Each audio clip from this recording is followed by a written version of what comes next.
નમસ્કાર મિત્રો, ફરી એકવાર આપનું સ્વાગત છે એક નવા વિડીયો સાથે। તમે જોઈ શકો છો ઈપીએફ ખાતામાં વ્યાજની ગણતરી કેવી રીતે થાય છે તેના વિશે વાત કરશું મિત્રો। જે એમ્પ્લોયી જે પ્રોવિડન્ટ ફંડ ઓર્ગેનાઇઝેશન દ્વારા જે ઈપીએફ ખાતામાં મિત્રો વ્યાજની ગણતરી કેવી રીતે થાય છે તેના અંતર્ગત આપણે વિડીયોમાં વાત કરશું, તો તમે છેલ્લે સુધી વિડીયો જોજો। જો તમે મારી ચેનલ પર નવા હો તો તમે મારી ચેનલ ગવર્મેન્ટ જોબ ઇન્ફોને સબસ્ક્રાઇબ કરી લેજો, તેમજ જે બેલ આઇકન છે તેને દબાવજો જેથી આપણે નવી નવી જે અપડેટેડ માહિતી છે તે મળતી રહે। તો જોઈએ મિત્રો કેવી રીતે ગણતરી થશે। મિત્રો, પીએફ ખાતામાં યોગદાન પર વ્યાજની ગણતરી કેવી રીતે થાય છે તેના વિશે જોશું આપણે। તો કર્મચારીઓના ભવિષ્યને સુરક્ષિત કરવાનું મુખ્ય માધ્યમ એટલે કે એમ્પ્લોઈઝ પ્રોવિડન્ટ ફંડ ઈપીએફ છે। આમાં કર્મચારી અને તેની કંપની બંને યોગદાન આપે છે અને સરકાર તે રકમ પર વ્યાજ પણ ચૂકવે છે। પરંતુ શું તમે જાણો છો કે ઈપીએફમાં વ્યાજની ગણતરી કેવી રીતે થાય છે? જો તમે નથી જાણતા તો વિડીયોમાં તમને સંપૂર્ણ માહિતી જાણવા મળશે મિત્રો, તો તમે છેલ્લે સુધી વિડીયો જોજો। તમે જોઈ શકો છો એમ્પ્લોઈઝ પ્રોવિડન્ટ ફંડ એટલે કે ઈપીએફ શું છે। પહેલા તમને ખ્યાલ હોવો જોઈએ કે મિત્રો ઈપીએફ શું છે। કેન્દ્ર સરકાર ખાનગી ક્ષેત્રના કર્મચારીઓને આર્થિક રીતે સશક્ત બનાવવા માટે ઘણી યોજનાઓ ચલાવે છે। આમાંથી એક એટલે કે એમ્પ્લોઈઝ પ્રોવિડન્ટ ફંડ ખાનગી ક્ષેત્રના કર્મચારીઓના આર્થિક ભવિષ્યને સુરક્ષિત કરવા માટેની એક મહત્વપૂર્ણ કડી છે। તે કર્મચારી ભવિષ્ય નિધિ સંગઠન ઈપીએફઓ અને કેન્દ્ર સરકારની ભંડોળ બચત યોજના છે। આમાં કર્મચારીઓ અને તેમની કંપનીઓ દર મહિને યોગદાન આપે છે, જેના પર સરકાર તેમને વ્યાજ ચૂકવે છે। મિત્રો, ઈપીએફમાં યોગદાન કેવી રીતે અપાય છે તો તમે જોઈ શકો છો દર મહિને કર્મચારીના મૂળ પગાર અને મોંઘવારી ભથ્થા એટલે કે ડિયરનેસ એલાઉન્સના જે 12% ઈપીએફમાં ફાળો આપવામાં આવે છે, તેમની કંપની પણ આમાં સમાન ફાળો આપે છે। એટલે કે જો તમારા પગારમાંથી 3000 રૂપિયા પીએફ કાપવામાં આવે છે તો કંપનીએ પણ તેની તરફથી આ રકમ ઉઠાવવી પડશે। જો કે કંપનીના યોગદાનનો એક ભાગ કર્મચારી પેન્શન યોજનામાં પણ જાય છે। જોઈએ વિગતવાર આપણે માહિતી।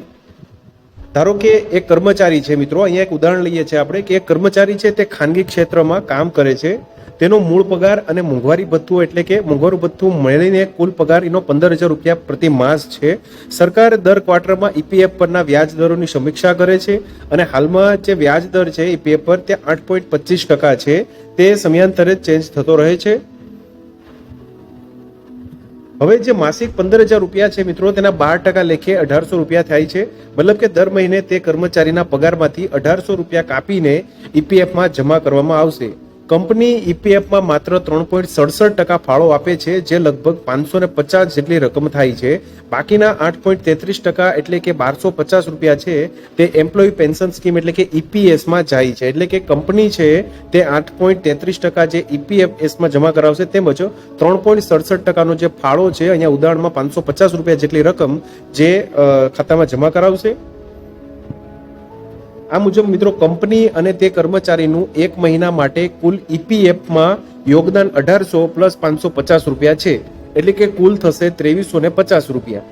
આમ હાલમાં ઈપીએફ પર વ્યાજ દર વાર્ષિક 8.25% છે। જો કે વ્યાજની ગણતરી માસિક ઓપરેટિંગ બેલેન્સ પર કરવામાં આવે છે। આ કિસ્સામાં મહિના માટે વ્યાજ ગણીએ આપણે તો 8.25% ભાગ્યા 12 કરીએ એટલે કે 0.6875% હશે, જે માસિક હશે। એટલે કે મિત્રો અહીંયા જે વ્યાજની ગણતરી થાય છે તે મંથલી ઓપરેટિંગ બેલેન્સ પર કરવામાં આવે છે।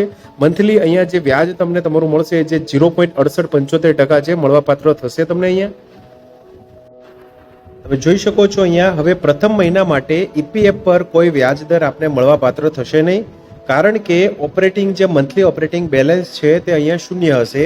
બીજા મહિનામાં કર્મચારી અને કંપનીનું યોગદાન રૂપિયા 2350 છે અને ઈપીએફ એકાઉન્ટ બેલેન્સ તમારું 4700 રૂપિયા હશે 2 મહિનાનું। કર્મચારીનું પગાર તેમજ કંપની દ્વારા જે જમા કરવામાં આવશે તે રકમ।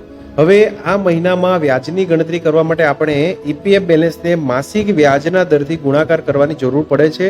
તમે જોઈ શકો છો આનો અર્થ એ છે કે જે 4700 રૂપિયા છે તેને જે માસિક જે વ્યાજની રકમ છે, જે ગણતરી છે વ્યાજના ટકાવારી છે 0.6875 તેના વડે ગુણાકાર કરશો એટલે કે તેની અનુરૂપ અહીંયા માસિક વ્યાજ આપને 32.31 રૂપિયા મળવાપાત્ર થશે। મિત્રો, તમને ઈપીએફની રકમ ક્યારે મળવાપાત્ર થશે તો તમે જોઈ શકો છો એમ્પ્લોઈઝ પ્રોવિડન્ટ ફંડ ઓર્ગેનાઇઝેશન એટલે કે ઈપીએફઓનો મુખ્ય ઉદ્દેશ્ય ખાનગી ક્ષેત્રના કર્મચારીઓને પેન્શન પછી આર્થિક રીતે મજબૂત બનાવવાનો છે। આ કારણોસર કર્મચારીને નિવૃત્તિ પર એકવારમાં આ પૈસા મળવાપાત્ર થશે। તેમજ આમાં કર્મચારીનું યોગદાન, કંપનીનું યોગદાન અને તેમના યોગદાન પર સરકાર દ્વારા ચૂકવવામાં આવતા વ્યાજનો સમાવેશ થાય છે। જો કે લગ્ન, જમીનની ખરીદી તેમજ તબીબી જે કટોકટી હોય છે, મેડિકલ ઇમરજન્સી, તેવા વિશેષ કિસ્સામાં સંજોગોમાં નિવૃત્તિ પહેલા પણ તમે પૈસા ઉપાડવાની તમને મંજૂરી મળી શકે છે. તમે જોઈ શકો છો. વધુ માહિતી માટે મિત્રો તમે જે એમ્પ્લોઈઝ પ્રોવિડન્ટ ફંડ ઓર્ગેનાઇઝેશન એટલે કે EPFO ની જે સત્તાવાર વેબસાઇટ છે https://www.epfindia.government.in પર જઈ અને વધુ માહિતી તમે મેળવી શકો છો. તો મિત્રો, જો વિડીયો પસંદ આવ્યો હોય તો લાઈક કરજો તેમજ તમારા મિત્રો સુધી શેર કરજો. વધુમાં ચેનલને સબસ્ક્રાઇબ કરી લેજો જેથી આપને આવી વિવિધ માહિતી મળતી રહે. મિત્રો, વિડીયો જોવા બદલ આપનો ખૂબ ખૂબ આભાર. મળીએ એક નવા વિડીયો સાથે. ત્યાં સુધી જય હિન્દ, ભારત માતા કી જય.